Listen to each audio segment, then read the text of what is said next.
AI is no longer coming for the future of work. It's already here. Microsoft and Meta are proving just how fast white-collar jobs are changing. Microsoft's Copilot is now built into Word, Excel, Outlook, and more.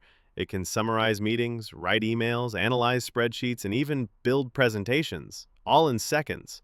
It doesn't just help, it replaces routine tasks once done by assistants, analysts, and coordinators. At Meta, AI is used internally to support software engineers, HR, and product teams. Their tools generate code, fix bugs, automate workflows, and answer support queries.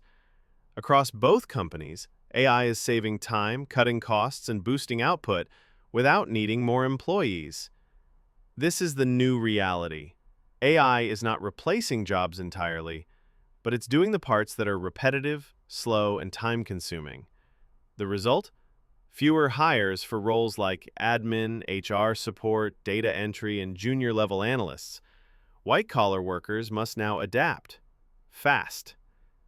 Knowing how to use AI tools will be as essential as knowing Excel was 10 years ago. The future of work is not human or AI, it's human with AI. Those who learn to prompt, steer, and manage AI will stay valuable. Those who resist it may find themselves left behind. This shift is already underway. Are you ready?